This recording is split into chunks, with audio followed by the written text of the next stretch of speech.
एक बार राजा मिलिंद भिक्षु के पास गए। भिक्षु का नाम नागसेन था।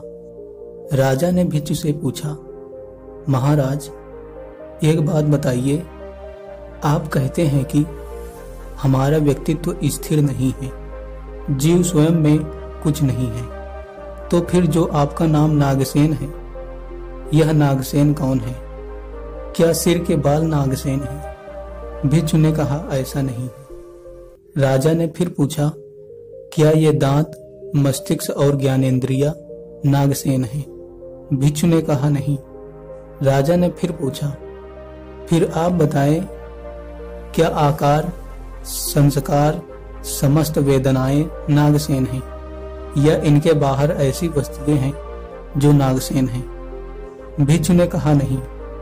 अब राजा बोले, तो फिर नागसेन कुछ नहीं है, जिसे हम आमने सामने देखते हैं और नागसेन कहते हैं, वह नागसेन कौन है?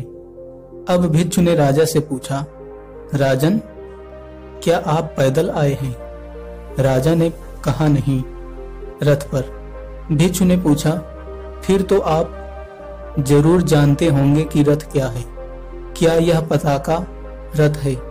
राजा ने कहा, नहीं। भिक्षु बोले, क्या यह पहिया या धुरी रथ है? राजा ने कहा, नहीं। भिक्षु ने पूछा, क्या ये रस्सियां या चाबुक रथ हैं? राजा ने कहा, नहीं। भिक्षु ने पुनः पूछा, क्या इन सब के बाहर कोई अन्य चीज है जिसे हम रथ कहते हैं? राजा ने कहा, नहीं। भिक्षु ने कहा, तो फिर रथ कुछ नहीं है, जिसे हम आमने सामने देखते हैं और रथ कहते हैं, वह क्या है?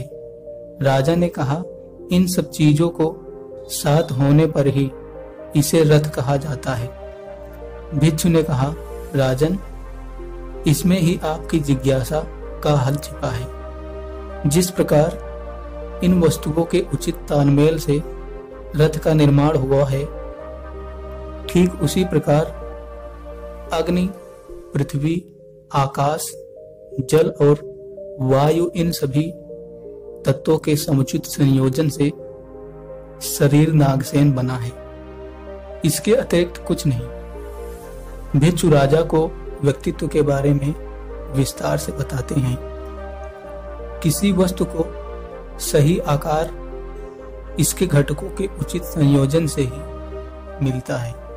इसके बाद ही कोई तत्व अपनी संपूर्णता तक पहुंचता है।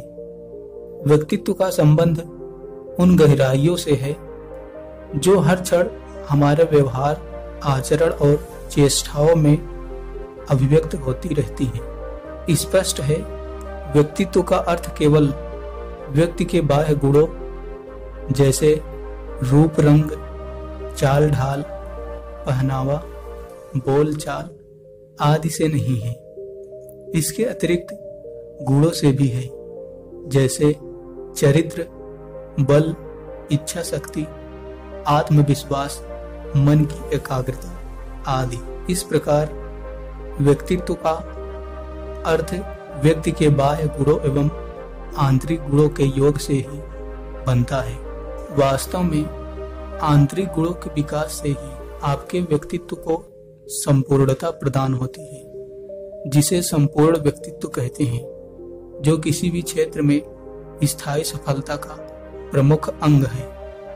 राजा को भिक्षु की सारी बातें समझ में आ जाती हैं और वह भिक्षु से आशीर्वाद प्राप्त करता है।